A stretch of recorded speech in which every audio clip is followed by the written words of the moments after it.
கருணை அருட்பெரும் ஜோதி.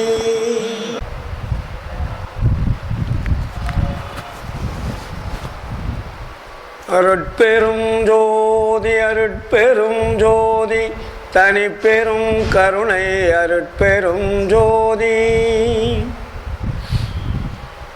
நினைந்து நினைந்து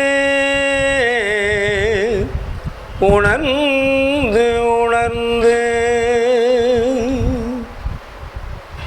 நினைந்து நினைந்து உணர்ந்து உணர்ந்து நெகிழ்ந்து நெகிழ்ந்து அன்பே நிறைந்து நிறைந்து ஊற்றெழும் கண்ணீர் அதனால்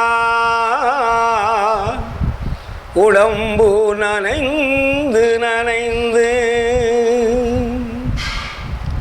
அருள் அமுதே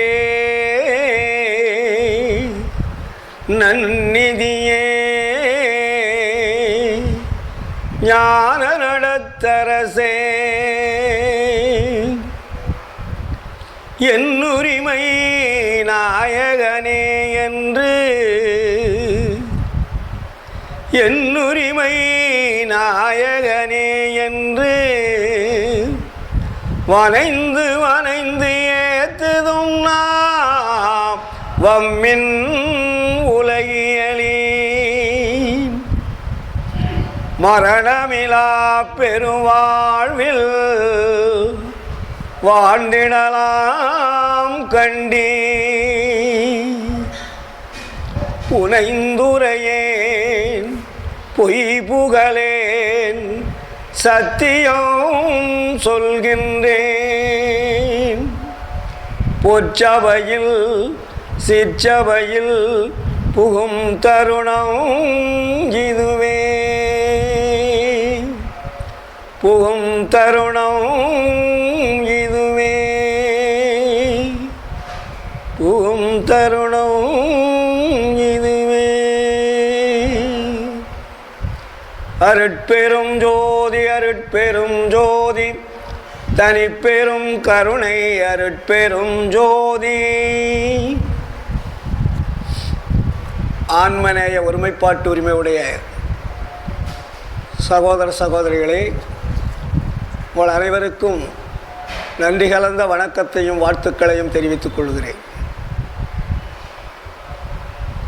வள்ளலாருடைய தாயார் சின்னம்மையனுடைய இல்லத்திலே ஒவ்வொரு மாதமும் 4வது ஞாயிற்றுக்கிழமை அன்று மாலை 4 மணிக்கு மேல் வள்ளலாருடைய சுத்த சன்மார்க்க கொள்கைகளை இந்த சமுதாயத்திற்கு தெரியப்படுத்த வேண்டும் என்ற வகையிலே சங்கத்தை சார்ந்த அன்பர்கள் அனைவரும் இந்த நிகழ்ச்சியை சிறப்பாக செய்து கொண்டு வருகிறார்கள். அதிலே அடியேனையும் ஒரு பொருட்டாக மதித்து நீங்கள் ஒவ்வொரு மாதம் வந்து இங்கே சொற்பொழிவு ஆற்ற வேண்டும் என்று அன்பு கட்டளை பணித்தார்கள். இந்த சபை ஆரம்பத்திலிருந்து தொடர்ச்சியாக அந்த கடமைகளை செய்து கொண்டு வருகிறோம். இடையிலே சில தடங்கல்களும் ஏற்படுவதுண்டு. இப்போ 2 மாதமாக வருவதற்குண்டான வாய்ப்பில்லை. ஏனென்றால் இந்த 4வது ஞாயிற்றுக்கிழமையிலே நிகழ்ச்சிகள் அங்கே முக்கியமான நிகழ்ச்சிகள் வெளியிலே வைக்கும்போது கண்டிப்பாக வர வேண்டும் என்ற அன்பு கட்டளை எடுக்கிறார்கள். நான் மறுத்தாலும் ஏற்றுக்கொள்வதாக இல்லை. அப்பொழுது கூட இவர்களிடத்தில் அனுமதி பெற்றுதான் அந்த நிகழ்ச்சிக்கு நான் ஒத்துக்கொள்வது பழக்கம். ஏனென்றால் இங்கே நாம் முடிவு செய்து விட்டோம் ஒவ்வொரு மாதமும் 4வது ஞாயிற்றுக்கிழமை என்று. அப்படி இருக்கும்போது நம்ம நினச்ச மாதிரி அங்கங்கே கூப்பிட்றாங்கன்னு போகக்கூடாது அப்படின்னு என் மனதில் வந்து எப்பயுமே ஆழமாக அந்த பதிவு இருந்தாலும் நான் அப்படி வருவதாக இருந்தால் கூட நான் செல்லக்காவனத்தில் கேட்டு தான் சொல்லுவேன் அப்படின்னுவேன். இவங்களுக்கு ஃபோன் பண்ணி கேட்பேன். கேட்ட உடனே ரவி மற்றவர்களாம் சரிங்கய்யா அவசியம் நீங்கள் அங்கே கலந்துக்கணும்னா நீங்கள் செய்யுங்க, அடுத்த மாதம் வச்சுக்கலான்னுவாங்க. அந்த நிலையிலே 2 மாதமாக நிகழ்ச்சிகள் கொஞ்சம் காலதாமதமானது. ஏனென்றால் நம்மளுடைய வள்ளலாரை ஈன்றெடுத்த தாய். தாய்க்கு என்ன பேர்? சின்னம்மை. இன்றைக்கி சின்னம்மை, பெரியம்மை என்றெல்லாம் இன்றைக்கி நாட்டில் நிறைய நடந்துகிட்ருக்குது இல்லையா? சின்னம்மா, பெரியம்மா அப்படின்ற குழப்பங்கள் நிறைந்த தமிழகத்திலே உண்மையான இறைவனால் தேர்ந்தெடுக்கப்பட்ட அருளாளரை ஈன்றெடுத்த அந்த அன்னைக்கு பேர் சின்னம்மை இல்லையா? இந்த சின்னம்மையை ஏற்றுக்கொள்வதா, மற்ற சின்னம்மைகளை ஏற்றுக்கொள்வதா? ஏன் வள்ளலார் அம்மாவுக்கு வேறு பெயர் வச்சிருக்கலாம் இல்லை? சின்னம்மைன்னு ஏன் பெயர் வந்தது? இயற்கையிலே அது வள்ளலார் பிறப்பதற்கு முன்னாடி அவருடைய தாய் தந்தையர் வைத்த பெயர் சின்னம்மை இல்லையா? வள்ளலாருக்கு முன்னாடி அந்த பேர் வந்துச்சு. ஏன் சின்னம்மைன்னு வச்சாங்க? ஏன் பெரியம்மைன்னு வைக்கலாம் இல்லையா? இங்கெல்லாம் இறைவனுடைய அந்த திருவருள் காரியப்படுகிறது. பெரியம்மை என்பது வேறு, சின்னம்மை என்பது வேறு. சின்னம்மை என்பது ஜீவர்களை ஈன்றெடுப்பது. பெரியம்மை என்பது அருளாளர்களை ஈன்றெடுப்பது. இது மாயை சார்ந்தது, அது அருளை சார்ந்தது. அதனால தான் தாயாகி தந்தையுமாய் தாங்குகின்ற தெய்வம்னு வரும். தாய் தந்தை இல்லை என்றால் நாம் இந்த உலகத்தில் வாழ்வதற்கு வாய்ப்பே இல்லை. நமக்கு உபகார தாய் தந்தையர் என்று உண்டு, உண்மையான தாய் தந்தையர் என்பது உண்டு. நாமெல்லாம் உபகார தாய் தந்தையருடைய வயிற்றிலே உருவங்களிலே வந்திருக்கிறோம். இதுக்கு பேர் உபகார கருவின்னு பேர். உண்மையான தாய் தந்தையை நம்ம இதுவரையிலும் தெரிஞ்சிருக்கிறோமா? தெரியாது. கண்ணுக்கு முன்னாடி நம்மை 10 மாதம் சுமந்த தாயை தாய் என்கிறோம். அந்த கருவை சுமப்பதற்கு காரண காரியமாக இருந்தவரை தந்தை என்கிறோம். இது வள்ளலார் தெளிவுபடுத்துவார். இது உபச்சாரத்தால் பெற்ற தாய் தந்தையர். அதுக்கு என்ன பேர் வைக்கிறாரு? உபச்சாரத்தால் பெற்ற தாய் தந்தையர். ஏனென்றால் உண்மையான தாய் தந்தையர்கள் அல்ல. உண்மையான தாய் தந்தையர்களை நம்ம பார்க்கல இன்னும். இது வெளியே யாரும் நமக்கு காட்டலை. காட்டக்கூடியவர்கள் யாருமே வரல. வள்ளலார் தான் உண்மையான தாய் தந்தையர் யார் என்பதை நமக்கு தெரியப்படுத்துகிறார்.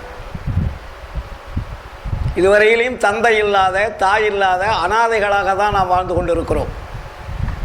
வந்த ஞானிகளெல்லாம் உண்மையான தாய் தந்தையை காட்டியிருக்கிறார்களே என்றால் இல்லை. கண்டவன்லாம் அம்மை, சின்னம்மை, பெரியம்மை, அப்புறம் அம்மன். எத்தனை அம்மன் கோயிலெலாம் இருக்கு இல்லையா? கோடான கோடி அம்மன் கோயிலுக்கு தாய் தாய் தாயின்னு வழிபாடெல்லாம் பண்ணுவோம். இதெல்லாம் உண்மையான தாயா என்றால் இல்லை. இந்த உலகத்திலே உண்மையான தாய் யார், உண்மையான தந்தை யார்? இதுதான் நம்ம ரொம்ப முக்கியமாக. இதை தெரிஞ்சுக்கிட்டோம்னா இறைவன்கிட்ட போகிறதுக்கு நம்ம கொஞ்சம் ஈஸியாக வழி கிடைக்கும். நம்ம சொந்த வீடு எதுன்னு தெரியல, நம்ம ஈன்றெடுத்த தாய் தந்தை யார் என்றும் தெரியல. நம்ம உபகார கருவியை பிடிச்சிக்கிட்டு இதுதான் தாய் தந்தைன்னு சொல்லிட்டு இருக்கிறோம். அதனால் நமக்கு உண்மையான தாய் தந்தையர் யார் என்பதை இதற்கு முன்னாடி இருந்தவர்களும் காட்டவில்லை, பின்னாடி வந்தவர்களும் காட்டவில்லை. வள்ளலார் தான் இதை தெரிந்து கொள்வதற்காக, மக்களுக்கு தெரியப்படுத்துவதற்காக இந்த உலகத்திற்கு இறைவனால் வருவிக்கப்பட்டவர். நம்ம எங்கிருந்து வந்தோம்னு நமக்கு யாருக்காவது தெரியுமா? இது வெளியோ நம்ம ஆன்மா என்றோம், ஜீவன் என்றோம், உடம்பு என்றோம். அப்போ ஆன்மா என்பது எங்கிருந்து வந்தது? ஜீவன் என்ற உயிர் எங்கிருந்து வந்தது? உடம்பு என்பது யாரால் கட்டி கொடுக்கப்பட்டது? நம்ம அப்பா அம்மா உக்காந்துக்கிட்டு கட்டிக்கிட்டு இருந்த கூடாது இந்த உடம்பு. நம்ம அம்மா அப்பா கட்டி கொடுத்த வீடுனாக்கா, அப்போ நம்ம வெளியில் கட்டி கொடுத்த வீடுன்னா நம்ம போய் குடியிருக்கிறோம். எங்கள் அப்பா கட்டி கொடுத்த வீடு, எங்கள் அப்பா சம்பாதிச்சு ஆறுக்கு ஒரு வீடாக கட்டி கொடுத்துருக்காரு அப்படின்னு சொல்லும்போது அந்த வீட்டில் போய் நம்ம குடியிருக்கிறோம். ஆனால் இந்த உடம்பு என்ற வீட்டை யார் கட்டி கொடுத்தது? அம்மா கட்டி கொடுத்துச்சா? தனியாக உட்காந்துக்கிட்டு என் பையன் இப்படி இருக்கணும், இந்த கை இருக்கணும், இந்த கால் இருக்கணும், இப்படி கண் இருக்கணும், மூக்கு இருக்கணும், வாய் இருக்கணும் அப்படின்னு, இல்லை பொண்ணாக வேணும் பையனாக வேணும்னு அவங்க செலக்ட் பண்ணி நமக்கு அழகாக உட்காந்து ஒரு ஒரு அணுக்களாக சேர்த்து நம்ம கட்டி கொடுத்துருக்காங்களான்னா யாருமே கிடையாது. அப்போது நம்மளுடைய உடம்பை கட்டி கொடுத்த தாயவே நம்ம தெரிஞ்சுக்காமல் இருக்கிறோம். அப்போ உடம்பில் குடியிருக்கக்கூடிய ஜீவனை தெரிந்து கொள்ளாமல் இருக்கிறோம். உடம்புக்கும் உயிருக்கும் ஆற்றல் கொடுக்கக்கூடிய ஆன்மாவை பற்றி தெரிந்து கொள்ளாமல் இருக்கிறோம். அந்த ஆன்மா எங்கிருந்து வந்தது என்பது தெரிந்து கொள்ளாமல் இருக்கிறோம். அந்த ஆன்மாவுக்கு யார் தாய் தந்தை என்பதும் தெரியாமல் இருக்கிறோம். எல்லாமே தெரியாமல் நாம் ஏதோ ஒரு மூடமான வாழ்க்கையில் வாழ்ந்து கொண்டிருக்கிறோம். நம்ம வாழ்க்கை எல்லாமே மூடம், அறியாமை. ஏன்னா நமக்கு முன்னாடி வந்தவர்களெல்லாம் நிறைய வழி சொல்லியிருக்கிறார்கள். எல்லா நாடுகளிலும் இருக்கிறார்கள். நம்ம தமிழ்நாட்டில் மட்டும் இல்லை, உலக நாடுகள் முழுவதுமே அருளாளர்கள் என்று தோன்றியிருக்கிறார்கள்.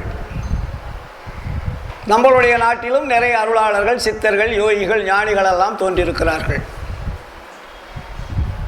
ஆனால் எல்லோரும் நமக்கு சரியான ஒரு வழியை காட்டியிருக்கிறார்களா என்று பார்த்தோமானால் எந்த மதமோ எந்த சமயங்களோ எதுவுமே சரியான முறையில் சித்தர்கள், யோகிகள், ஞானிகளோ நமக்கு காட்டவில்லை. அப்படி காட்டியிருந்தால் வள்ளலார் வர வேண்டிய அவசியமே இருந்திருக்காது. ஐயா கூட சொன்னார் இல்லையா, திருமூலர் திருமந்திரம் ரொம்ப உயர்ந்தது. தமிழகத்திலே சாஸ்திரங்களிலே சிறந்தது திருமூலர் திருமந்திரம் என்று வள்ளல் பெருமான் அதுக்கு வக்காலத்து வாங்குகிறார். இந்த உலகத்திலே இயற்கையை பற்றி சாஸ்திரங்களை பற்றி தெளிவாக மக்கள் புரிந்து கொள்ளக்கூடிய அளவிற்கு எழுதியிருக்கக்கூடிய ஒரு நூல் எது என்று பார்த்தால் அது திருமூலர் திருமந்திரம். இன்னொன்று சொல்லுவார், பக்தியிலே மன நெகிழ்ச்சியை மனம் உருக்கத்தை கொடுக்கக்கூடியது ஒன்று இருக்கிறது, அது பக்தி நூல். எல்லா பக்தி நூல்களை விட உயர்ந்த பக்தி நூல் எது என்று பார்த்தால் திருவாசகம். பக்தியில் அப்போ பக்தியில் இருக்கிற நூல் நம்ம உடம்புக்கு எனர்ஜி எப்படி கொடுக்குது? மன நெகிழ்ச்சி, மன உருக்கம். அதான் பக்தியினுடைய வாசம். இந்த மன உருக்கத்துக்கும் மன நெகிழ்ச்சிக்கும் ஒரு ஆற்றலையும் சக்தியும் கொடுப்பது எது என்று பார்த்தால் திருவாசகம். இது பக்தியில் உயர்ந்தது. சாஸ்திரங்களில் உயர்ந்தது அப்படி என்று பார்த்தால் அது திருமூலர் திருமந்திரம். வள்ளலார் அருட்பாவில் பதிவு பண்ணியிருக்கார். சரி, அப்போ வேறு நூல்கள் இந்த உலகத்தில் வேறு எதுவுமே இல்லையா என்று பார்க்கின்ற பொழுது இதை விட ஒரு உயர்ந்த நூல் இருக்குதுன்னு வள்ளலார் கண்டுபிடிக்கிறார். இதை விட உயர்ந்த நூல் அதுவும் தமிழகத்திலே இருக்கிறது. அது எது என்று பார்த்தால் திருக்குறள். சாஸ்திரங்களை விட பக்தியை விட உயர்ந்து நிற்பது எது என்று பார்த்தால் திருக்குறள் என்பதை வள்ளலார் தேர்வு செய்கிறார். இந்த 3 நூலுக்கு வள்ளலார் ஒரு பொறுப்பை ஏற்றுக்கிறார் உலக நூல்களிலே. சரி, வடலூர் பெருவெளியிலே திருமந்திரத்தை வைத்து அவர் யோக ஞானங்களை சொல்லிக் கொடுக்கவில்லை. திருவாசகத்தை வைத்து பக்தியினுடைய சமாச்சாரங்களையும் விஷயங்களையும் சொல்லித்தரவில்லை. ஆனால் உபய கலாநிதி பெரும்புலவர் என்று வள்ளலாரால் பட்டம் சூட்டப்பட்டவர் வேலாயுதனார். அவர்தான் முதல் சீடர், பன்மொழி புலவர். அவரை வச்சு வடலூர் பெருவெளியிலே இந்த சமுதாயத்தில் இருக்கக்கூடிய மக்களுக்கு ஒரு வகுப்பு எடுக்க வேண்டும், ஒரு ஒழுக்கத்தை பற்றியும் அறிவை பற்றியும் விளக்குவதற்காக ஒரு வகுப்பு நடத்த வேண்டும் என்று அவர் ஆவல் கொண்டு திருக்குறள் வகுப்பை நடத்துகிறார். வடலூரிலே முதலாக திருக்குறள் வகுப்பு நடத்தியவர் நமது வள்ளலார். அந்த திருக்குறள் வகுப்புக்கு வேலாயுதனார் தான் ஆசிரியர். திருமந்திர வகுப்பு எடுக்கலை, திருவாசக வகுப்பு எடுக்கலை. வள்ளலார் திருக்குறளுக்கு முக்கியத்துவம் கொடுத்து வகுப்பு எடுக்கிறார். அப்போ வகுப்பு எடுக்கும்போது ஒரு 2-3 மாத காலம் திருக்குறளுக்கு வகுப்பு எடுக்க சொல்லிவிட்டு சென்று விடுகிறார். மறுபடியும் வருகிறார். மாணவர்களை கேட்கிறார்கள். வள்ளலார் கேட்கிறார், ஏங்காலம் திருக்குறள் எந்த வளம் இருக்கிறதுன்னு கேட்குறார். ஏன்னா அவங்க போதிச்சுட்டு போயிட்டார் ஆறுமுகனாவர் அல்லது வேலாயுதனார். ஸ்டூடெண்ட்ஸுங்களை கேட்குறார், எந்த அளவுக்கு இருக்குது திருக்குறள்னு. எங்களுக்கு ஒன்றுமே புரியலைங்கன்ட்டாங்க. அவங்க கேட்டவங்களாம் வேலாயுதனார் சொல்லிய, அவர் போதித்த, அவர் கற்றுக் கொடுத்த திருக்குறளுக்கு கேட்பவர்களுக்கு விளக்கம் புரியவில்லை, எங்களுக்கு ஒன்றுமே புரியலைன்ட்டாங்க. உடனே வள்ளலாருக்கு கோபம் வந்தது. அந்த மூடமுண்ட வித்வானை கூப்பிடுங்கன்றார். உடனே கூப்பிடுறாங்க. வேலாயுதனார் வரார். எல்லாம் காணோம், திருக்குறள் வகுப்பெடுக்க சொன்னால் கேட்க ஒன்றுமே புரியலைன்றாங்களே, என்ன வகுப்பெடுத்தன்னு கேட்குறாங்க. அவர் கைகட்டி வாய் பொற்றி மௌனமாக நிற்கிறார். ஏனால் அவர்களுக்கு திருக்குறளுக்கு வகுப்பெடுக்கும் தகுதி இருக்கிறதா இல்லையா என்பது வள்ளலாருக்கு தெரியும். ஏன்னா திருக்குறள் என்பது சாதாரணமான நூல் அல்ல. நீங்கள் புறப்பொருளை பார்த்து விளக்கம் சொல்லக்கூடிய நூல் அல்ல திருக்குறள் என்பது வள்ளலாருக்கு தெரியும். உடனே அவர் என்ன சொல்கிறாரு ஸ்டூடெண்ட்ஸுங்களுக்கு, சரி இது அறிவு நூல், அவரவர்களுடைய அறிவுக்கு தகுந்த மாதிரி தான் விளங்கும், இது இன்னொருத்தர் சொல்லி கொடுத்து ஏற்றுக்கொள்ளக்கூடியது அல்ல, சரி எல்லாம் போங்கன்ட்டார். அதோட திருக்குறள் வகுப்பு க்ளோஸு. எதற்காக சொல்லுகிறேன் என்றால் நண்பர்களே, அருளை பற்றி இன்னொருத்தவர் போதிக்க முடியாது. அதனால தான் அதுக்கு பொதுமறைன்னு பேர் வச்சாங்க. நம்ம திருக்குறளுக்கு உலக பொதுமறை, அதுக்கு உலக பொதுமறைன்னு பேர். எல்லா மொழிகளிலும் அந்த நூல்கள் எழுதப்பட்டிருக்கிறது. ஆனால் திருக்குறளுக்குண்டான விளக்கத்தை இதுவரையில் யாராவது சரியாக சொல்லியிருக்கிறார்கள் என்றால் யாருமே கிடையாது. திருக்குறளுக்கு வக்காலத்து வாங்கக்கூடிய தமிழ் அறிஞர் பெருமக்களோ, தமிழ் ஆற்றல் மிக்கவர்களோ, திருக்குறள் தான் என்னுடைய கொள்கை என்று துடிப்பவர்களோ திருக்குறளுடைய உண்மையை தெரிந்து கொண்டு வாழ்கிறார்களா என்றால் இல்லை. அப்ப திருக்குறளுக்கு போய் நம்ம எங்கே விளக்கம் தேட வேண்டும்? திருக்குறளுடைய உண்மையை தெரிந்து கொள்வதற்கு எங்குதான் செல்ல வேண்டும்? யார்தான் அதற்கு ஆசிரியர்? எதை வைத்துக்கொண்டு திருக்குறளுடைய உண்மைகளை நம்மால் தெரிந்து கொள்ள முடியும் என்று மக்கள் ஏங்கி கொண்டிருந்தார்கள் அக்காலத்திலே. திருக்குறளை தெரிந்து கொள்வதற்கு இந்த உலகத்தில் ஒரே ஒரு நூல், அதுதான் திருவருட்பா. திருக்குறளுடைய அந்த 1330 குறளுக்கும் 333 அதிகாரங்களுக்கும் விளக்கத்தை தெரிந்து கொள்ள வேண்டுமானால் திருவருட்பா படித்தால் மட்டும்தான் புரிந்து கொள்ள முடியும். இல்லை என்றால் புரிந்து கொள்ளவே முடியாது என்பதால் தான் இறைவன் வள்ளலாரை கருவியாக கொண்டு ஒரு மாபெரும் சக்தி வாய்ந்த பேரருள் உண்மையை இந்த உலக மக்கள் தெரிந்து கொள்ள வேண்டும் என்ற எண்ணத்திற்காக வள்ளலாரால் எழுதப்பட்ட நூல் அல்ல திருவருட்பா. நம்ம நல்லா புரிஞ்சுக்கணும். திருவருட்பா இறைவனால் எழுதப்பட்ட நூல். திருவருட்பா எழுதி ராமலிங்க அடிகள் நினைக்காதீங்க. வள்ளலார் எழுதிய நூல் எது தெரியுமா? 1லிருந்து 5 வரையும் வள்ளலார் எழுதுனது. ஏன்னா அது வள்ளலாரே அந்த பிரதிகள்லாம் கொடுத்து பிரிண்ட் பண்ணுறதுக்கு உண்ணாவிரதம் சென்னையில் இருக்கக்கூடிய அன்பர்கள்லாம் புத்தகமாக வெளியிடுன்னு சொல்லிட்டு சாப்பிடாம உண்ணாவிரதிலிருந்து வம்பு கட்டாயமாக வாங்கி வேலாயுதம் போல நண்பர்கள்லாம் சேர்ந்து வெளியிட்டது தான் 1லிருந்து 5 திருமுறை என்ற நூல். அது யார் எழுதுனது? வள்ளலார் எழுதியது அது. ஆனால் 6ஆம் திருமுறை என்பது யார் எழுதியது என்றால் முழுவதுமாக அருட்பெருஞ்சோதி ஆண்டவரால் எழுதப்பட்டது. ஆனால் வள்ளலார் ஒரு கருவி. ஏன்னா தனியாக ஒரு மாயாஜாலமாக ஒரு நூல் எழுதக்கூடாது, அது இயற்கை சட்டத்துக்கு விரோதமானது. ஆனால் ஏதாவது ஒரு எழுதுவதற்கு ஒரு கருவி வேணும். இப்போ நான் எழுதுனா என்ன வேணும்? பேனா வேணும். பேனா இல்லாத எழுத முடியுமா? எழுத முடியாது.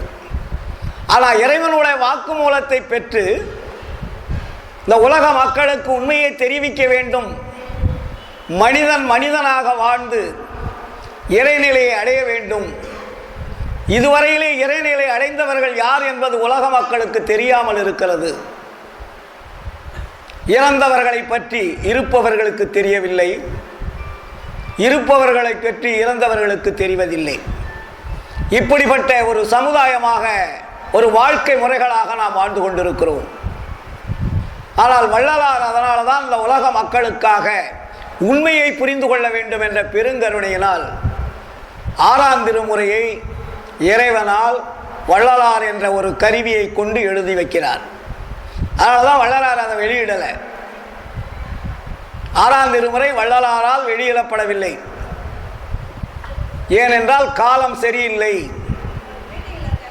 1 to 5 எழுதிட்டு வெளியிட்டாங்க. அது எழுதியும் போது தான் பையன் சொன்னார் இல்லையா, மஞ்சக்குப்பம் நீதிமன்றத்தில் வழக்கு தொடுத்தது. 6ஆம் திருமுறைக்கு வழக்கு தொடுக்கல, 5 திருமுறைக்கு வழக்கு தொடுக்கப்படுகிறது. அப்போ 5 திருமுறைகளிலே எவ்வளவு பெரிய உண்மைகளை கொட்டி வைத்திருக்கிறார் வள்ளலார், மனிதனாக இருந்து அவர் எழுதிய நூலில். ஆனால் ஆண்டவர் எழுதிய நூல் திருவருட்பா என்ற 6ஆம் திருமுறையில் டோட்டல் உண்மை. அங்கே ஒன்று கூட பொய்க்கு வேலையே கிடையாது. 5ல் போனால் சமயங்கள், மதங்கள், மார்க்கங்கள், இந்த உலகாச்சார சங்கற்ப விகற்பங்கள் எல்லாம் அதிலே ஊடுருவி இருக்கும். 6ஆம் திருமுறையில் எதுவுமே ஊடுருவாது. சொல்லுவாங்க இல்லையா, மாற்று குறையாத பசும்பொன், கலவை இல்லாதது.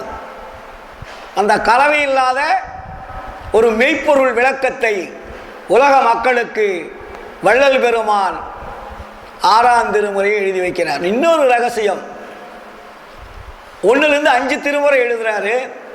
அது எல்லாருக்குமே தெரியும், அவர் எழுதுறதெல்லாம் தெரியும். கருங்குழி எழுதுறாரு இல்லையா, கருங்குழியில் அவர் தங்கியிருந்த இடத்துல விளக்க வைத்து கொண்டு, தண்ணியில் கூட விளக்கில் எண்ணெய் இல்லாமல் தண்ணியில் ஊற்றுறதெல்லாம் நம்ம எழுதுனதெல்லாம் படிச்சிருக்கோம். அப்போ அந்த பேப்பர்கள், அந்த எழுதனுடைய சுவடிகள் எல்லாமே நம்ம பார்த்துருக்கோம். அவர் எழுதும்போது கருங்குடி ரெட்டியாருடைய மனைவி, ரெட்டியார்கள்லாம் போய் பார்த்துருக்காங்க. ஆனால் 6ஆம் திருமுறை எழுதியது யாராவது பார்த்துருக்கிறார்களா? யாருமே பார்க்கல. ஏன்? இது மட்டும் எல்லாருக்கும் தெரிகிற மாதிரி எழுதுறாரு, அது யாருக்குமே தெரியல. அப்போ 6ஆம் திருமுறை எழுதியது எங்கே? யார் சொன்னது? சூப்பர். 6ஆம் திருமுறை எழுதியது சித்தி விளாகத்தில். அந்த திருவறையில் அவர் தங்கியிருந்தார்ல, அந்த அறையில் தான் அவர் எழுதுகிறார். அந்த அறையினுள் யாரும் செல்ல முடியாது.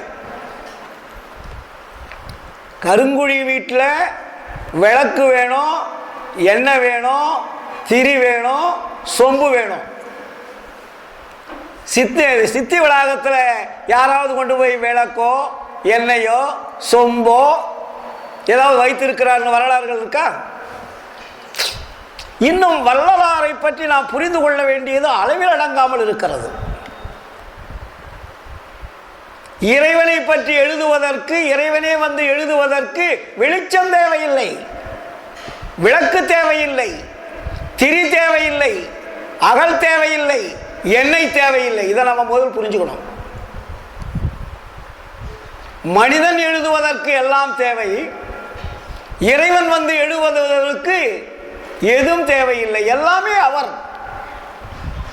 எண்ணெயும் அவரே, திரியும் அவரே, விளக்கும் அவரே, வெளிச்சமும் அவரே, எழுதுகோலும் அவரே.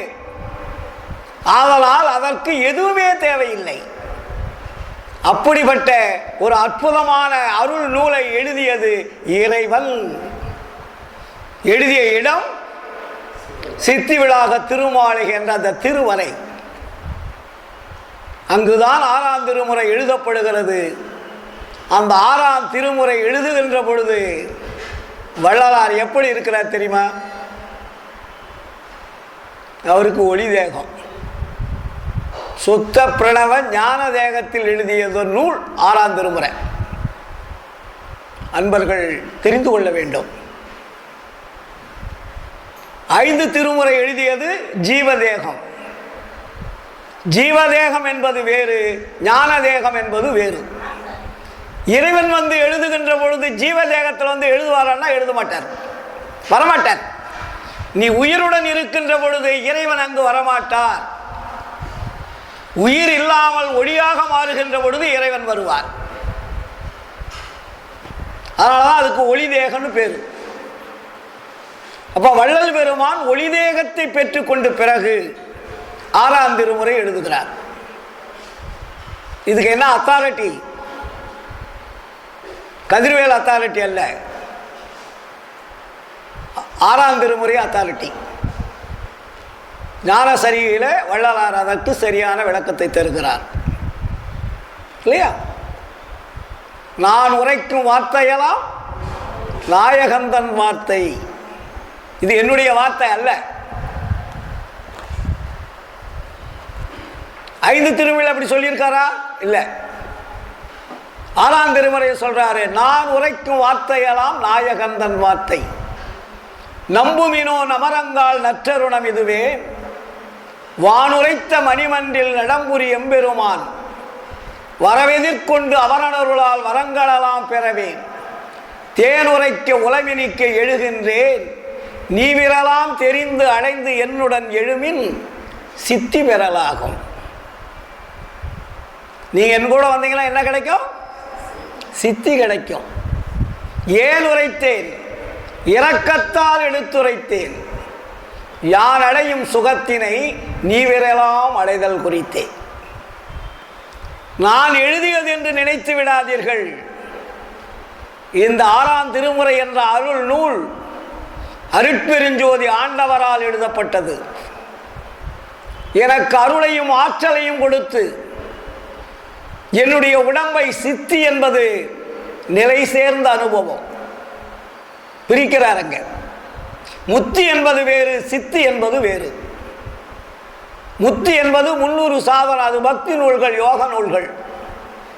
முத்தியை பற்றி பேசுவதெல்லாம் பக்தி நூல்களும் யோக நூல்களும். சித்தியை பற்றி பேசுவதெல்லாம் திருவருட்பம் மட்டும்தான். அதனாலதான் இது சித்தியெல்லாம் பெறலாம். நான் என் கூட வந்தீங்கன்னா நீங்க சித்தி பெறலாம். ஏனென்றால் சித்தி பெற்றால் மட்டுமே நீங்கள் இறைவனிடத்திலே தொடர்பு கொள்ள முடியும். இல்லை என்றால் இறைவனிடத்திலே நீங்கள் தொடர்பு கொள்வதற்கு எத்தனை கோடி பிறவிகள் எடுத்தாலும் வேலையாகாது. இங்கே நான் உரைத்தேன் சொல்லிட்டாரா? ஏன் நான் உரைக்கிறேன்? நான் உரைத்த வார்த்தையெல்லாம் நாயகந்தன் வார்த்தை. இது நாயகன் என்பது அருட்பெருஞ்சோதி ஆண்டவர் என்னுள் இருந்து இயக்கி கொண்டிருக்கிறார். அப்ப அவர் இருக்கிறதுனால இங்க என்ன நடக்குமா?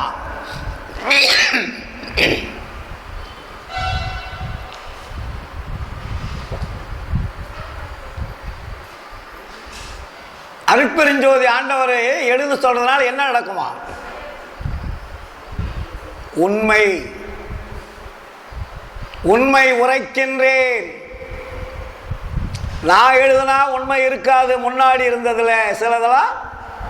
ஏன்னா வள்ளலாரே அருட்பெருஞ்சோதி பேருபதேசத்தில் சொல்லுவாரு,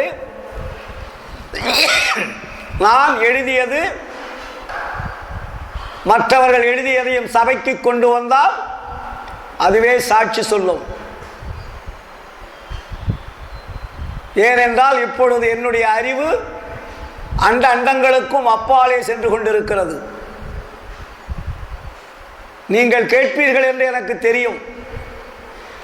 1 to 5 திருமுறையிலே பல தெய்வ வழிபாட்டு முறைகளையும் பக்தி முறைகளையும் சொல்லிக் கொண்டு வந்தீர்கள். இப்பொழுது இப்படி மாற்றி பேசுகிறீர்களே என்று பின்னாடி வரக்கூடிய மனிதர்கள் கேட்பார்கள். ஆதலால் வள்ளலார் ஓப்பனாங்க நமக்கு சொல்றார், நான் அப்படி எழுதியதற்கு அப்பொழுது எனக்கு அற்ப அறிவாக இருந்தது. உலகத்தில் எந்த ஞானியும் சொல்லாத வார்த்தை. அப்பொழுது எனக்கு அற்ப அறிவாக இருந்தது. இப்பொழுது என்னை ஆண்டவர் ஏறால் இளமிசை ஏற்றிருக்கிறார். என்னுடைய அறிவு அண்டங்களையும் கடந்து செல்கிறது. என்னுடைய அறிவு அண்டங்களையும் கடந்து சென்று கொண்டிருக்கிறது. ஏன்? இறைவன் என்னுள் இருந்து இசைக்கின்றான்.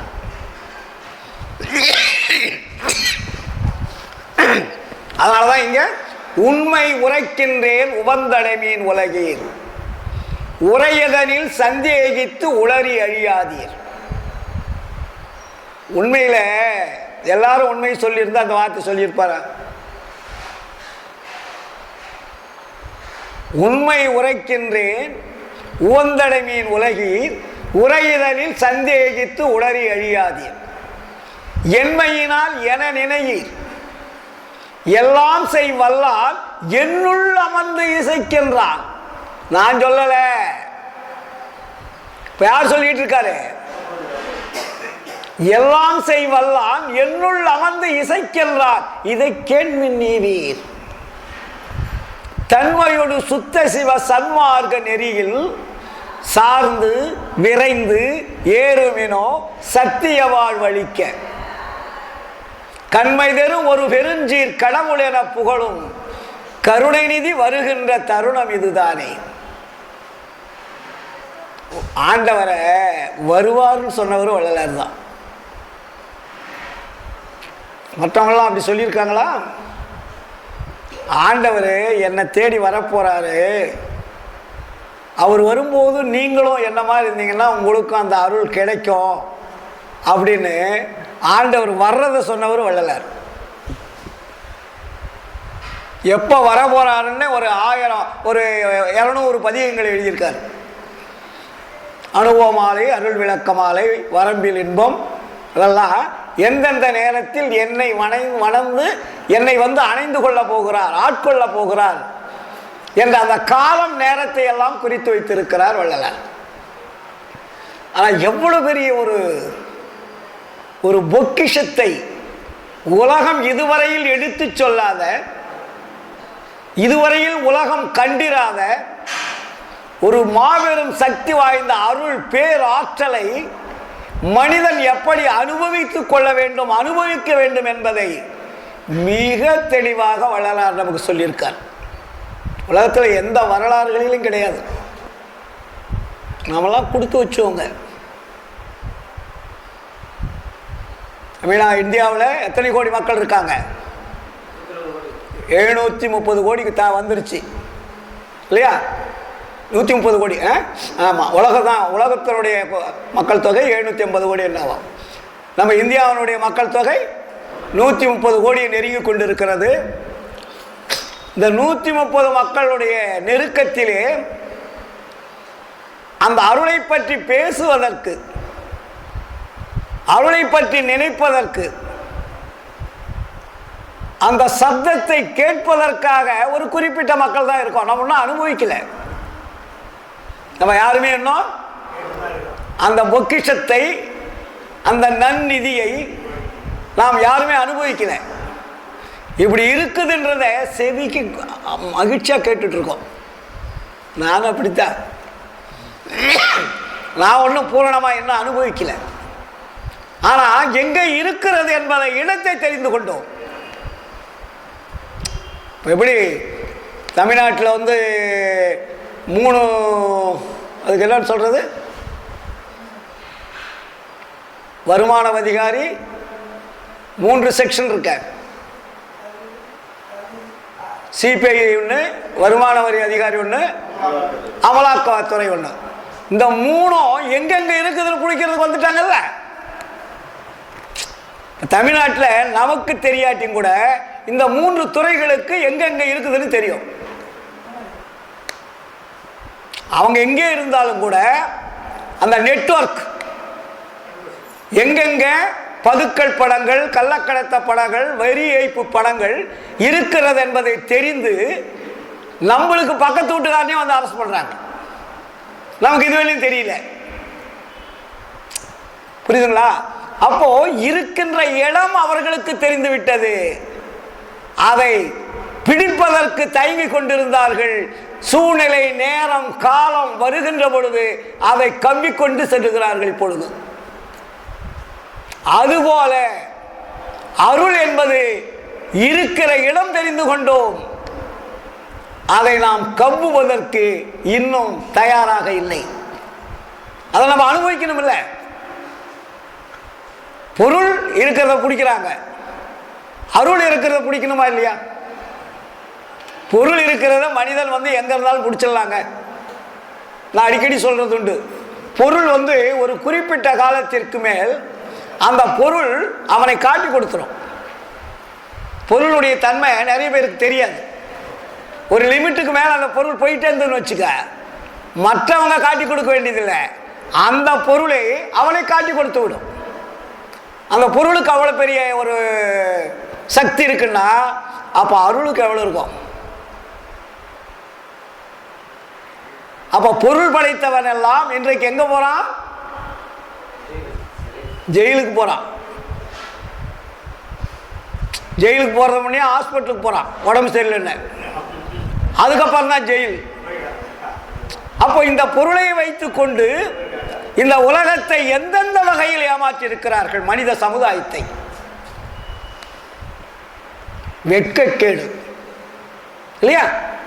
ஒவ்வொரு ஏழை எளியவர்கள், பாமர மக்கள், ஏதும் தெரியாதவர்கள், அவர்கள் உழைத்த உழைப்பை, அவர்களுடைய எனர்ஜி, கஷ்டத்தை உறிஞ்சி உறிஞ்சி உறிஞ்சி இப்படி கோடி கோடியாக பதுக்கி வைத்திருக்கிறார்களே, யாருடைய பணம்? அவர்கள் சம்பாதித்ததா? அப்ப இந்த சமுதாயத்தில் இருக்கக்கூடிய அத்தனை கோடி மக்கள் உழைத்த உழைப்பை மறைமுகமாக உறிஞ்சி உறிஞ்சி அவர்களுடைய கஜானாவிலே பதிவாக்கி கொண்டிருக்கிறார்கள் பொருள். இந்த பொருளை வச்சு இவர்கள் என்ன சாதிக்க போகிறார்கள்? இவர்கள் சாதித்தது என்ன? உன்னுடைய பட்டம், பதவி, புகழ், ஆட்சி, அதிகாரங்கள் எதுவாக இருந்தாலும் மரணம் கூட நல்ல முறையில் தூக்கி செல்வதில்லை. மர்மமாக மரணமாக இருக்கிறது. ஒரு மரணமாவது ஒரு நிம்மதியான மரணம் வரலாமே ஒரு மனிதருக்கு. எத்தனையோ நம்மளுடைய நாட்டிலே அரசியல்வாதிகள் இருந்திருக்கிறார்கள், மரணம் அடைந்திருக்கிறார்கள். அவர்களுக்கு எந்த மர்மமும் இல்லை இல்லைங்களா? நம்ம கண்ணு முன்னாடி பார்த்துருக்கோம். காமராஜர் பார்த்துருக்கோம். எந்த ஹாஸ்பிட்டலில் போய் மாச கணக்கில் வருஷ கணக்கில் படுத்திருந்தார். கக்கன் எப்படி இருந்தார்? இன்னும் அதுக்கு முன்னாடி இருந்த எத்தனையோ தலைவர்கள், அரசியல்வாதி விட்டுட்டு மற்றவங்களுக்கு பாருங்க. ஆனால் இப்ப நம்ம மகாலிங்கம் வள்ளலாருடைய கொள்கையில் தான் இருந்தார். பொள்ளாச்சி மகாலிங்கம் அவர் வாழ்ந்த காலம் முழுவதும் எப்படியோ அவர் தொழில் முறையில் தான் சம்பாதிச்சார். கொள்ளையடிக்கல, வேற எங்கேயும் போய் கள்ளப்படத்தெல்லாம் பிடிக்கிட்டு வரல. ஒரு சாதாரணமாக மனிதனாக இருந்து வள்ளலாருடைய கொள்கைகளை தீவிரமாக ஈடுபட்டு நிறைய வள்ளலாருடைய கொள்கைகளை பரப்புவதற்கு பல முயற்சிகள். அமெரிக்காவில் வாஷிங்டனில் போய் அங்கெல்லாம் கூட வள்ளலாருடைய சபையெல்லாம் சச்சிதானந்த சாமிகளை வைத்து தோற்று வைத்தார்கள் இல்லையா? அவர்களுக்கு எப்படி மரணம் வந்தது? வள்ளலாருடைய விழாவிலே, காந்தி வள்ளலாருடைய விழாவிலே மேடையிலே அமர்ந்திருக்கும் போது ஒரு செகண்ட் மரணம் அப்படி வரணுங்க. துர்மரணம் வரக்கூடாது. வள்ளலார் என்ன சொல்றார்? நமக்கு இந்த உடம்புக்கு ஒரு சர்டிபிகேட் கொடுக்கிறார். நரை மரண நூப்பு, நரை திரை மரண நரை திரை பிணி மூப்பரியா நல்ல உடம்பினரே நற்குலத்தார். இந்த உடம்புக்கு சர்டிபிகேட் கொடுக்கிறார் பார்த்தீங்களா வள்ளலாரு? நரை திரை பிணி மூப்பு, இது நாளும் வரக்கூடாது. இது வந்தால் அவன் ஒரு சராசரி மனிதன் தான். இதனால்தான் பொருளுடைய தன்மை, அருளுடைய தன்மை பிரிக்கிறார் வள்ளலாருங்க. இன்னொன்று பார்த்தீங்கன்னா, இந்த உலக மக்கள், ஆட்சி அதிகாரம் செய்பவர்கள், அவர்களுக்கு என்ன இதனால் மகிழ்ச்சி அடைகிறது அதை நம்ம தெரிஞ்சுட்டா தானே. சார் நான் பிரைம் மினிஸ்டராக இருந்தேன், நான் சீஃப் மினிஸ்டராக இருந்தேன், நான் மந்திரியாக இருந்தேன், நான் ஐஏஎஸ் அதிகாரியாக இருந்தேன், நான் உளவுத்துறை அதிகாரியாக இருந்தேன், எல்லாமே நிறைய பெரிய ஐஏஎஸ் போஸ்ட், ஆட்சி அதிகாரங்கள், இதெல்லாம் இது எப்படி நீங்கள் படிச்சிங்க, பொருள் சம்பாதிக்கிறது வந்தீங்க, ஒரு பதவி கிடைக்குது, இதனால் என்ன மகிழ்ச்சி அடைந்தீர்கள்? அதுதான் எங்கள் கேள்வி. உங்கள் உடம்பு தான்யா, உங்கள் உடம்புல தான் எல்லாம் நடக்குது. உங்கள் உடம்பு தான் சம்பாதிக்குது, உங்கள் உடம்பு தான் படிக்குது, பொருள் ஈட்டுது. ஆனால் உங்கள் உடம்பு, அந்த உடம்புக்குள் இருக்கக்கூடியது எது மகிழ்ச்சி அடைகிறது, எது மகிழ்ச்சி அடையவில்லை? இதை நம்ம புரிஞ்சுக்கணும் இல்லையா?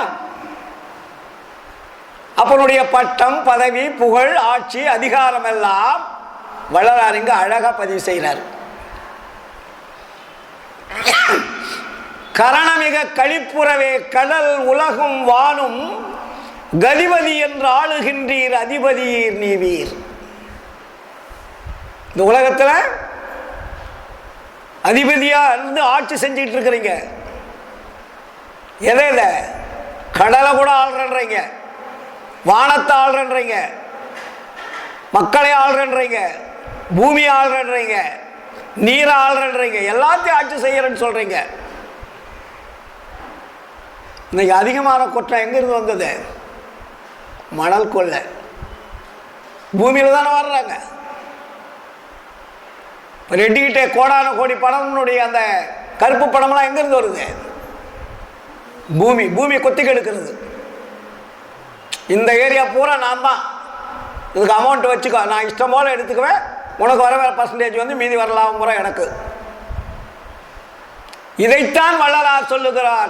கரணமிக கழிப்புறவே கடல் உலகும் வானும் கதிபதி என்று ஆளுகின்றீர் அதிபதியீர் நீவீர் மரணமயம் தவிராத வாழ்வதில் என் பயனோ. திறனமும் ஓர் ஐந்தொழிலை செய்ய ஒளிவழங்கும் சித்திபுரம் எனவோங்கு உத்தம சிற்சபையில் சரணம் எனக்களித்து எனையும் தானாக்க எனது தனித்தந்தை வருகின்ற தருணம் இது தோழி. கரணங்கள் மகிழ்ச்சி அடைகிறது. நம்ம ரொம்ப புரிஞ்சுக்கணும். நம்மலாம் வந்து பொருள் வேணும் பொருள் வேணும்னு சன்மார்க்கில் அந்த ஆசையே வரக்கூடாது. அந்த பொருளால் என்ன மகிழ்ச்சி அடையுதுன்னு தெரிஞ்சுக்கிட்டிங்கன்னா அதை விட்டுருவீங்க.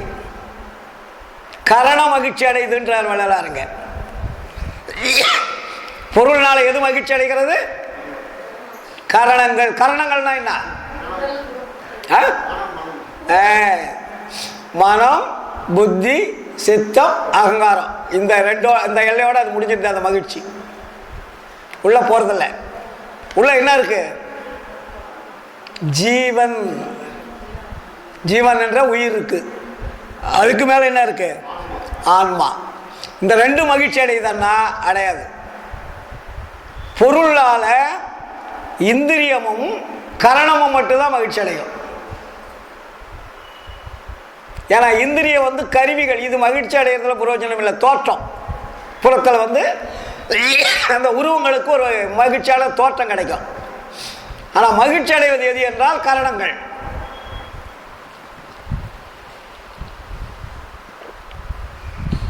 கரணங்கள் மகிழ்ச்சி அடைவதால் நமக்கு என்ன கிடைக்கும்? மரணம் தான் கிடைக்கும். அதனாலதான் வள்ளலார் சொல்லுவார், பக்தி என்பது, நீங்க போய் பக்தி வழிபடுறீங்க இல்லையா, பக்தி என்பது என்ன நிகழ்ச்சி? மன நிகழ்ச்சி, மன உருக்கம். பக்தினால நமக்கு எந்த உடம்புல என்ன கிடைக்குதா? மன நிகழ்ச்சி, மன உருக்கம் கிடைக்குது. ஜீவகாரணத்தினால என்ன கிடைக்குது? ஆன்ம நிகழ்ச்சி, ஆன்ம உருக்கம். நீங்க கோயிலில் போய் ஒரு உருவத்தை வழிபாடு செய்கின்ற பொழுது உங்க உடம்புக்கு என்ன பாஸ் ஆகுது அப்படின்னா மன மகிழ்ச்சி அடையுது, மனம் நெகிழ்ச்சி அடையுது. அந்த செகண்ட் மட்டும்தான். வீட்டுக்கு வந்தீங்கன்னா அது ஆப்சென்ட் ஆகிடும்.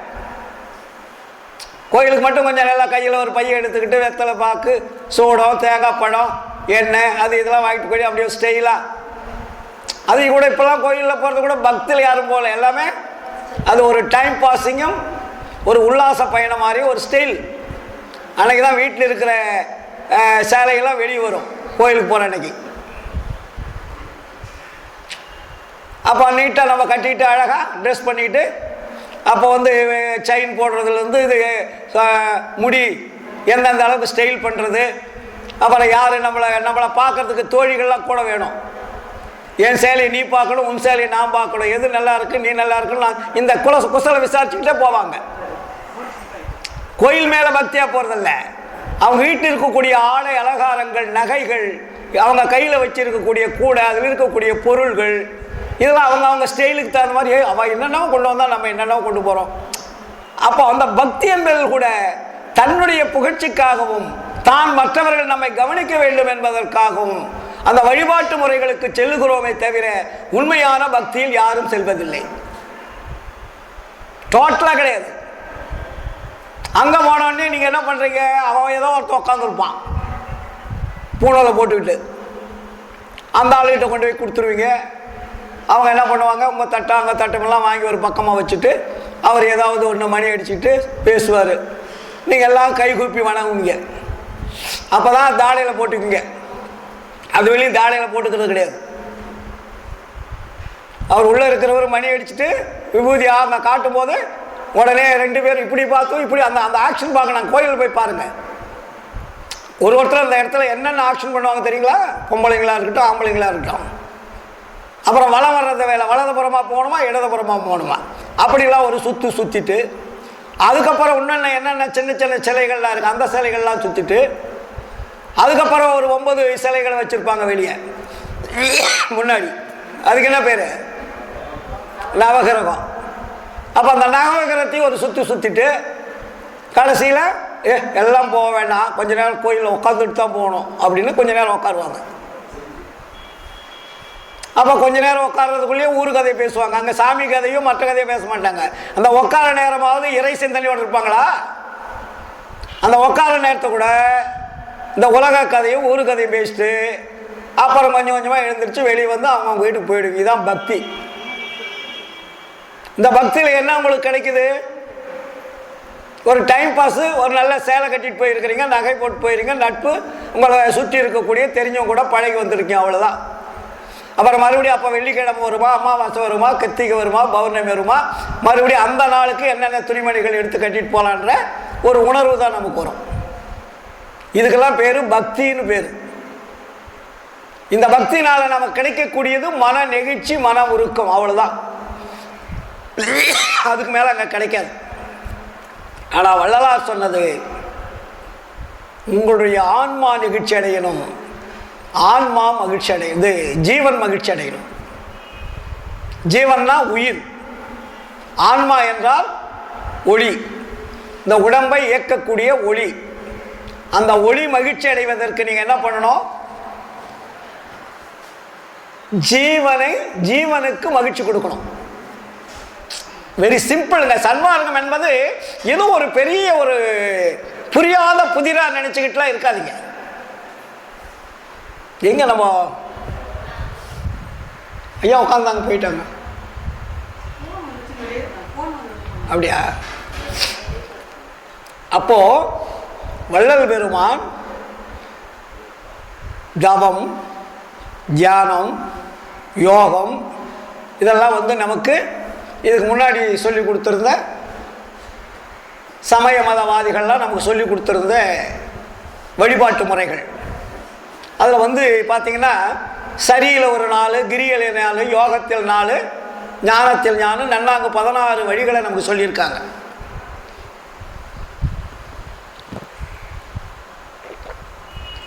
இந்த சரியை கிரின்னு சொன்னோம்ல, வள்ளலார் சரியை கிரியை யோகம் ஞானம்னு 4 படித்தரங்கள் கொடுத்துருக்காரு.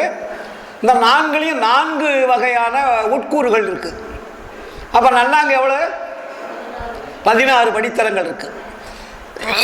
இந்த 16 படித்தரங்களில் இந்த உலகில் இருக்கக்கூடிய இந்த வேதங்கள், ஆகமங்கள், புராணங்கள், இதிகாசங்கள் இதெல்லாம் சொல்லி கொடுத்தது எதுன்னு பார்த்தீங்கன்னா 2 அதிகாரம். 2 சரியை கிரியை. சரியை கிரியில் 2ல் எத்தனை படி இருக்கு?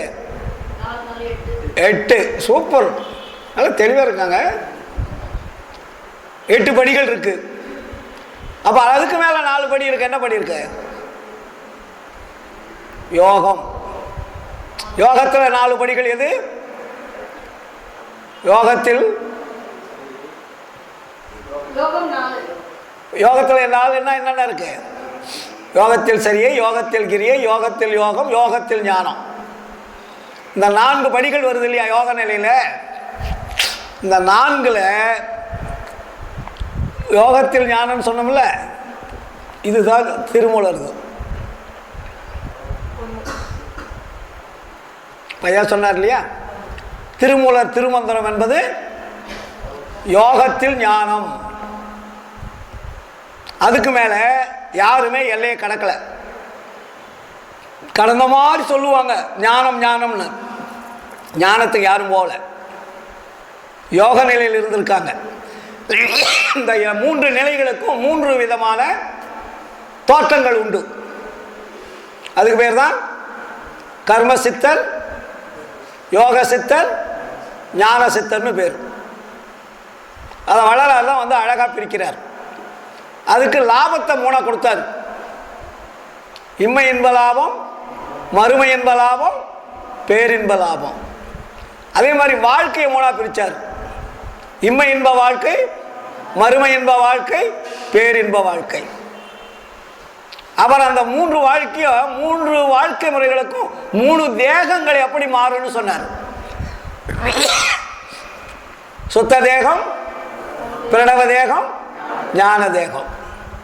அப்போ அந்த 3 தேகத்துக்கும் தோற்றங்கள் மாற்றங்கள் எப்படி வரும்? சுத்த தேகம் என்றால் என்ன இல்லைங்களா? பிரணவ தேகம் என்றால் என்ன? ஞான தேகம் என்றால் என்ன? இப்போ சுத்த தேகம்னா நமக்கு என்னென்ன இது வெளியே நம்ம வள்ளலார் எழுதி வச்சிருக்காரு, படிக்கிறீங்களே. சுத்த தேகம்னா என்ன? சுத்த தேகத்துக்கு நரை, திரி, பிடி, மூப்பெல்லாம் வரக்கூடாது. இப்போ நமக்கு நரைச்சி போச்சு, சுத்த தேகமாவது அடைஞ்சிருக்கிறோமா? சுத்த தேகத்துக்கு இது மாதிரி மரணங்கள்லாம் துர்மரணம்லாம் வராது. இப்போ என்ன காட்டுறதுக்கு பேர் வந்துச்சு அது புயலுக்கு? வாதாவா வர்தாவா? வார்தா இல்லை, வார்தான்னு போடுறாங்க பேப்பர்லாம். வார்தா, கால் வருது, வார்தா புயல். இப்போ இந்த வார்தா புயல்லாம் சுத்த வேகம் படித்தவங்கள ஒன்றும் பண்ணாது. ஆனால் நீங்கள் மனிதனாக இருப்பீங்க, எல்லாரும் மாதிரி தான் இருப்பீங்க. இந்த புயல்லாம் உங்களை ஒன்றுமே பண்ணாது. அது எல்லாரையும் அடிச்சுட்டு போனால் கூட உங்களை கொண்டு போய் ஒரு ஓரமாக நிறுத்திட்டு போகும். அதுக்கு தெரியும் இவன் சுத்த தேகம் படைத்தவன், இவனுக்கு நம்ம ஆபத்து கொடுக்கக்கூடாது, இவனை ஒரு பாதுகாப்பு இடத்துல கொண்டு போய் வச்சிடணும். மற்றவங்க எவன் தப்பு பண்ணாங்களோ எது எது அங்கே மாட்ட வேண்டியதோ அதெல்லாம் மாட்டிக்கிட்டு போயிட்டே இருக்கும். இது சுத்த தேகத்துக்கு ஒரு வல்லமை இருக்கு. பிரணவ தேகம் என்பது எல்லாத்துலையும் தப்பிச்சுக்கும். காற்று, இடி, மின்னல் எதுவுமே அதை ஒன்றும் பண்ணாது. பிரணவ தேகத்துக்கு பஞ்சபூதங்களும் அதை ஒன்றும் பண்ணாது. அது பாட்டுனே அது வரும்போது இவர் எங்கேயோ போயிடுவார், இங்கே இருப்பார். பிரணவ தேகம் படைத்தவர்கள் கண்ணுக்கு தெரியும், ஆனால் புலப்பட மாட்டார்கள். உட்காந்துருப்பார், அவரை நீங்கள் போய் பிடிக்கலைன்னா பிடிபடாது, தன்னுடைய கரங்களுக்கு பிடிபடாது.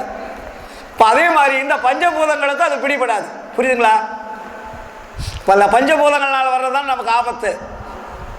இந்த பஞ்சபூதங்கள்னால பிரணவ தேகத்துக்கு அந்த ஆபத்து வராது, இல்லைங்களா? அதுக்கு மேலதான் ஞான தேகம். ஞான தேகம் என்பது இறைவனால் கண்காணிப்படுவது. ஞான தேகம் என்பது யாருடைய கண்ட்ரோல் இருக்க? இந்த 2 தேகம் யாருடைய கண்ட்ரோல் தெரியுமா? மாயனுடைய கண்ட்ரோல். இந்த சீக்வன்ஸ் நிறைய பேருக்கு தெரியாது. வேதங்கள், ஆகமங்கள், புராணங்கள் எவ்வளவு எழுதி வைத்திருந்தாலும் படித்திருந்தாலும் இது அறிவினால் தெரிந்து கொள்ளக்கூடியது, அனுபவத்தினால் தெரிந்து கொள்ளக்கூடியது, ஒழுக்கத்தினால் தெரிந்து கொள்ளக்கூடியது. இந்த ஒழுக்கமும் அறிவும் கருணையும் இருந்தால் மட்டும்தான் உண்மை நமக்கு தானாக தெரியும். படிக்க வேண்டியதில்லை. படிப்பு என்பது ஒரு சுமார். உண்மை எப்போ தெரியும்? ஒழுக்க வேண்டும், கருணை வேண்டும், இன்னொன்று என்ன, இறைவனுடைய தொடர்பு வேண்டும். இது மூணு இருந்தாதான் உண்மை, வள்ளலாருடைய உண்மையை நம்ம தெரிஞ்சுக்க முடியும். அப்போ ஞான தேகம் படைத்தவர்களுக்கு இறைவனுடைய கண்ட்ரோல், மாய கண்ட்ரோல் அங்கே வேலையாகாது. சுத்த தேகம் பிரணவ தேகம் படைத்தவர்களுக்கு மாயனுடைய கண்ட்ரோல். ஏன்னா மாயை கொடுத்த உடம்பு இது, மாயினால் கட்டி கொடுத்த உடம்பு இருக்கின்ற வரையில் அது மாயனுடைய கண்ட்ரோல். இதே உடம்பு ஒளி தேகமாக மாறிவிட்ட பிறகு அதுக்கு யாருடைய கண்ட்ரோல்? அருட்பெருஞ்சோதி ஆண்டவருடைய கண்ட்ரோல். அருட்பெருஞ்சோதி ஆண்டவருடைய நேரடி கண்ட்ரோலுக்கு வந்துட்டோம்னா உங்களை ஒன்றும் பண்ணாது. இந்த உலகத்தில் யாரும் அசைக்க முடியாது. வள்ளலார் சொல்வார், எம் சிறு இடதுகால் கடைவிரல் நகத்தின் ஒரு சிறு துளி கூட புடுங்க முடியாதுன்னு. நம்ம மயிர புடுங்க முடியாதுன்னு சொல்கிறோம் இல்லையா சண்டையில். வள்ளலார் சொல்லுவார், இடதுகால் கடை விரல் நிகத்தின் ஒரு சிறு துகள், ஒரு கண்ணுக்கு தெரியாத ஒரு துகள் கூட என்னை ஒன்றும் பண்ண முடியாதுன்ட்டார். அப்ப யாருடைய கண்ட்ரோல்ல வாழ்ந்தார் வள்ளலார்? அருட்பெருஞ்சோதி ஆண்டவருடைய கண்ட்ரோல். மாயனுடைய கண்ட்ரோல் இருப்பது சுத்த தேகம் பிரணவ தேகம். அருட்பெருஞ்சோதி ஆண்டவருடைய கண்ட்ரோல் இருப்பது மட்டும்தான் ஞான தேகம். ஏனென்றால் ஞான தேகத்திற்கு உடம்பு இல்லை, சுத்த தேகத்திற்கு உடம்பு உண்டு, பிரணவ தேகத்திற்கு இரண்டும் உண்டு. ஞான தேகத்திற்கு ஆல்ரவுண்ட் பிளேயர், அவங்க எங்க வேணாலும் போலாம், எங்க வேணாலும், எந்த தடைகளும் கிடையாது. இதைத்தான் வள்ளலார் பெற்றார். அவர் பெற்றதோடு மட்டுமல்லாமல் நம்மாலும் பெற முடியும் என்று சொன்னார். நம்மாலும் பெற முடியும். அதற்காகத்தான் மனித தேகம் கொடுத்ததே. நமக்கு மனித தேகம் கொடுத்ததனுடைய நோக்கமே எல்லோரும் இன்புற்று வாழ வேண்டும் என்பதற்காகத்தான். அப்போ இன்புற்று வாழ வேண்டும் என்றால் என்ன? இந்த அற்ப ஆசைகள் அல்ல, இது இன்பம் அல்ல. நாம் அடையக்கூடிய இன்பம் எல்லாம் இன்பமே கிடையாது. இதெல்லாம் துன்பத்தை சார்ந்த இன்பம். இதுல துன்பத்தை சார்ந்த இன்பமாக இருக்கிறது. நாம் வள்ளலார் சொன்ன இன்பம் பூரண இன்பம். இதெல்லாம் அழிந்து போகக்கூடிய இன்பம். இதுக்கு பேர் என்ன? ஏகதேச இன்பம்னு பேர் வச்சார். ஏகதேசம்னா கொஞ்சம் வரும் போயிடும். பூரணம் இன்பம் என்பது நிலைத்திருப்பது. அதுக்கு பேர் தான் அருள் இன்பம்னு பேர் வச்சார் இல்லைங்களா? அப்ப அருள் இன்பத்துக்கு என்ன இன்னொரு பேரு நம்ம எல்லாம் சொல்லிட்டு இருக்கிறவன் பேரின்பம். அதனால பேரின்ப பெருவாழ்வுன்னு அதுக்கு பேர் வச்சார். பேரின்ப பெருவாழ்வு. அந்த பெருவாழ்வு யாருடைய வாழ்க்கை? அருட்பெருஞ்சோதி ஆண்டவருடைய வாழ்க்கை. அப்ப அருட்பெருஞ்சோதி ஆண்டவர் வாழக்கூடிய வாழ்க்கையை ஒவ்வொரு மனிதனும் வாழ வேண்டும் என்பதுதான் சட்டம். ஏன் அருட்பெருஞ்சோதி ஆண்டவருடைய வாழ்க்கை வாழணும்? அவர் தான் நம்ம அப்பா. அப்பா வாழ்க்கை வாழ்ந்தா அப்பாவுக்கு பெருமையா இல்ல அது குற்றமா? அப்பாவனுடைய வாழ்க்கை வாழுவதற்கு தான் நமக்கு வழிகாட்டினார். அதுக்கு பேர் தான் கடவுள் நிலையறிந்து அம்மயமாதல். அந்த நிலைக்கு நீங்க வரணும். கடவுள் நிலை என்னவோ அந்த நிலைக்கு தங்களை மாற்றிக்கொள்ள வேண்டும். புரியுதுங்களா? அப்போ நம்ம அப்படிப்பட்ட வாழ்க்கை வாழ்வதற்காகத்தான் வள்ளல் பெருமான் இவ்வளவு பெரிய உண்மையை இந்த உலக மக்களுக்கு தெரிவிக்கிறார். தெரிவித்ததோடு மட்டுமல்லாமல் கடவுள் யார் என்பதை தெரிந்து கொள்வதற்காக வடலூரிலே சத்திய ஞான சபையை கட்டி கடவுள் ஒளியாக இருக்கிறார் என்பதை உலக மக்களுக்கு காட்டுகிறார் இல்லையா? கடவுள் யார், எங்கே இருக்கிறார், எப்படி தெரிந்து கொள்வது என்பதனை மக்கள் தெரிந்து கொள்ள வேண்டும் என்பதற்காக கடவுள் இருக்கும் இடத்தை ஒரு மாடல் பிரேமாக சத்திய ஞான சபையாக கட்டி அதில் உள்ளே ஆன்மா எப்படி இருக்கிறதோ அதுபோல ஒரு விளக்கை வைத்து இந்த உலக மக்களுக்கு கடவுள் இருக்கும் இடம் எது என்பதை காட்டுவதுதான் சத்திய ஞான சபை. அந்த சத்திய ஞான சபை எங்க இருக்கு? வடலூர்ல இருக்கு. எல்லாருடைய தலைவாகத்தில் இருப்பது ஒரு ஜீவனுடைய தலைவாகம் தான் சத்திய ஞான சபை. இந்த தலைவாகத்தில் தான் ஆண்டவர் இருக்கிறார். நீங்க போய் வெளியே போய் ஆண்டவரை தேட வேண்டியதில்லை. உன்னுள் இருக்கக்கூடிய ஆண்டவரையே நீங்க பார்க்காம நீங்க வெளியே போய் எப்படி தேடுறது? உங்க வீட்லயே புதையல் இருக்கு சார். புதையலை நம்ம வீட்லயே வச்சுக்கிட்டோம். பொக்கிஷத்தை நம்ம வீட்லயே இருக்கு. அதனாலதான் ஞானசாரிகள் என்ன சொல்றாரு? அருளமுதே, நன்னிதியே, ஞான நடத்தரசே, என் உரிமை நாயகனே. இல்லைங்களா? எல்லாம் அது எங்க இருக்கு? அருளமுதம் நம்ம கிட்ட தான் இருக்கு. அது நன்னிதி. நன்னிதின்னு என்ன? அழியாத நிதிக்கு பேரு நன்னிதி. புரியுதுங்களா என்ன சொல்றது? அருளமுதம் என்பது அழியாத திரவத்திற்கு பேரு அருளமுதம். அழியாத நிதிக்கு பேரு நன்னிதி. இல்லைங்களா? அருளமுதே, நன்னிதியே, ஞான நடத்தரசே. ஞான நடனா இல்ல, இறைவனுடைய ஆக்ஷன். அதுதான் அருள் ஒளி. அதான் ஞான நடம். அப்ப அது என்ன? அடுத்தவர் என்ன சொல்ற? என் உரிமை நாயகனே. என் உரிமை நாயகனா என்ன? என்னுடைய அன்பு கணவனே, நாயகனே. இப்ப நீங்க ஒரு எவ்வளவு பேர் ஏதாவது உங்க புருஷனை சொன்னா விட்டுருவீங்களா? என் உரிமை நாயகனே, எனக்கு எல்லா வகையிலும் இன்பம் கொடுத்து என்னை வாழ்த்தி கொண்டிருக்கக்கூடிய உரிமைக்கு பேரு என் உரிமை. இல்லைங்களா?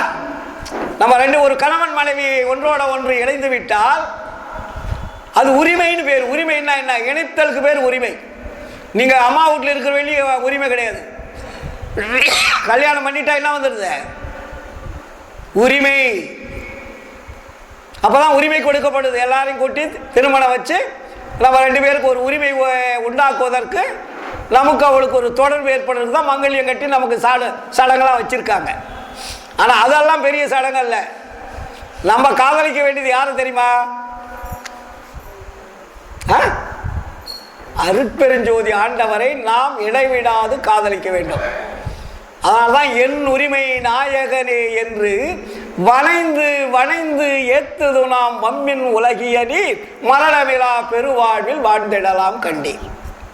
இல்லைங்களா? அப்போ இறைவனை எப்படி என் உரிமை நாயகன்னா, அந்த நாயகனை நீங்க கொஞ்ச நேரம் விட்டுட்டு இருந்தா உங்களுக்கு எவ்வளவு கஷ்டம் இருக்கும். இப்போ நான் சென்னையில் இருக்கேன், என் பொண்டாட்டி ஈரோட்டில் இருக்கா. புயல் வந்துருச்சு. அவன் எண்ணமெல்லாம் எப்படி இருக்கும்? தூக்கம் வருமா?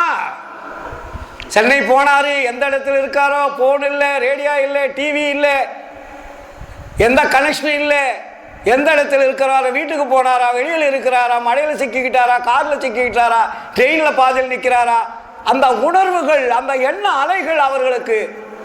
நான் அப்படித்தான் இருந்தேன். என் பொம்பளை ஈரோட்டில் இருக்கா, நான் ஈரோட்டில் இருந்தேன். என் மனைவி சென்னையில் இருக்கா. இந்த புயல் காற்றுக்கு ஃபோன் துண்டிக்கப்பட்டது, டிவி கிடையாது, எங்களுக்கு எடுக்குது. இங்கே எல்லாமே கட்டு.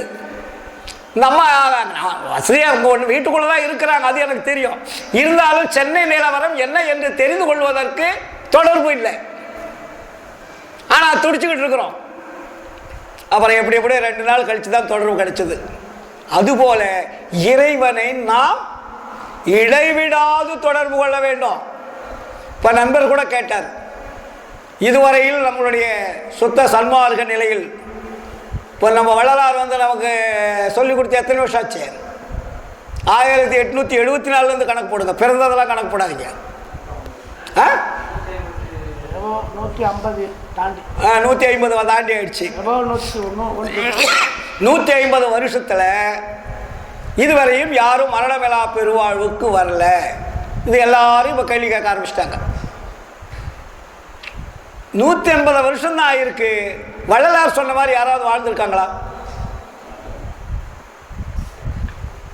ஒருவராவது வள்ளலார் வாழ்ந்து காட்டிய மாதிரி இறைவனை இடைவிடாது, முதல் சிம்பிள், இறைவனை நான் இது ஒரு செகண்ட் கூட நான் அவரை விடாத பிடிச்சிருக்கேன்னு யாராவது சொல்லுங்க.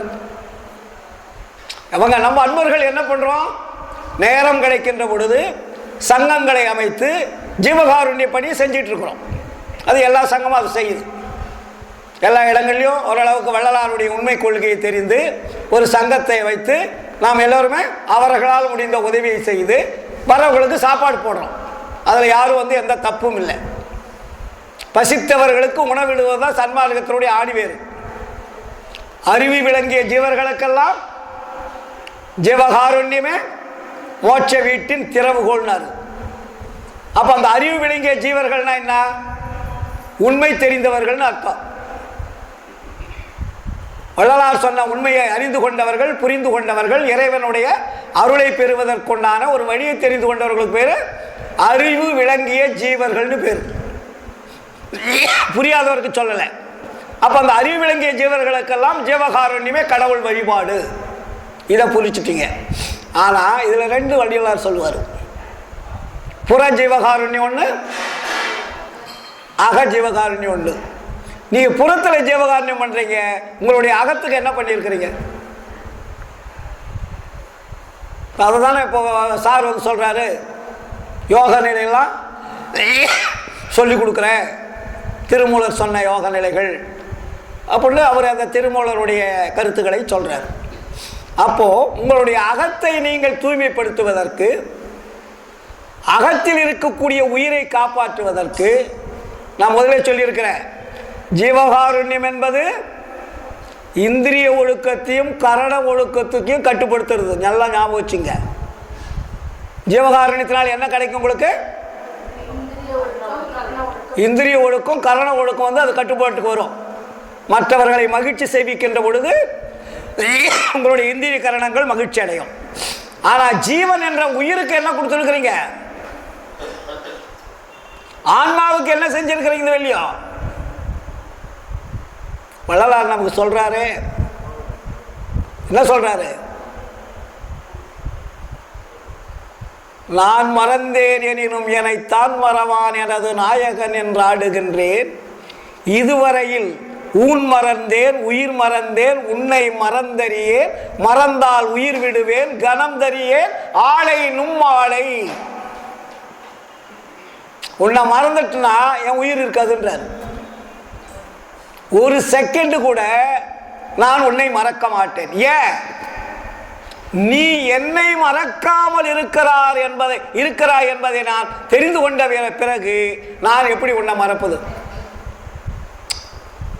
ஒரு மனைவி ஒரு கணவனை இடைவிடாது நினைத்துக் கொண்டிருக்கிறாள் என்றால், அப்போ கணவன் மனைவியை இடைவிடாது நினைக்கணுமா இல்லையா? இதான சட்டம்.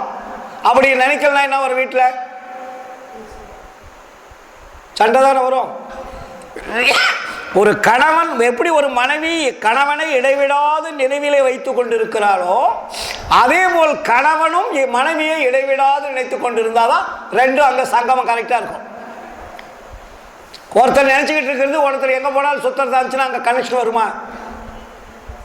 அதுபோல ஜீவன் என்ற உயிரையும் உடம்பையும் இடைவிடாமல் இயக்கிக் கொண்டிருப்பது எது?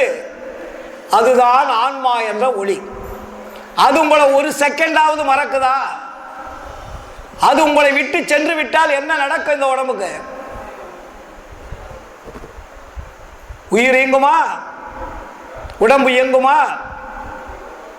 அதனால்தான் வள்ளலார் சொல்லுகிறார், ஆற்று வெல்ல வருவது முன் அணைபோட அறியீர், அகங்கார பேய் பிடித்தீர் ஆடுதற்கு அறிவீர், கூற்று வருந்தாதவர்க்கு எது புரிவீர், கூற்றுரைத்த சேவடியை போற்ற விரும்பீரே, வேற்றுரைத்து வினைபெறிக்கு வெளிகின்ற உலகீர், வீணுலக கொடுவழக்கை விட்டு விட்டு வம்மின், சாற்றுவக்க எனது தனித்தந்தை வருகின்ற தருணம் இது, சத்தியங்கான் சக்தியை சார்வதற்கே. மரணம் வருவதுன்னு தெரியுது உங்களுக்கு. மரணம் வருவதற்கு முன் அந்த மரணத்தை வெல்லுவதற்குண்டான வழியை நான் சொல்லியிருக்கிறேனே, கேட்டீர்களா? இல்லையா? இன்னொன்று சொல்றாரு, இறந்தவரை எடுத்திடும் போது அதற்றுகின்ற உலகி இரவாத பெருமர நீர் ஏன் அடைய மாட்டீர்? மறந்திருந்தீர் பிணி மூப்பில் சம்மதமோ உமக்கு. இதெல்லாம் உங்களுக்கு பிடிக்குதா? நியாயமா? பிணி வந்துட்டா என்ன ஆகுது? ஹாஸ்பிட்டலுக்கு ஓடுறீங்க. மூப்பு வந்துட்டா என்ன ஆகுது? பையன் காப்பாற்றுவானா, புள்ள காப்பாற்றுமா, பேரன் காப்பாற்றுமான்னு தவிக்கிறீங்க. உங்களை நீங்கள் காப்பாற்றிக்க முடியாமல் மற்றவர்கள் காப்பாற்றுவார்கள் என்று ஏங்க தவிக்கிறீர்களே, என்ன நியாயம்? அப்ப கடவுள் காப்பாற்றுவார் என்ற நம்பிக்கை உங்களுக்கு இல்லாமல் போய்விட்டது.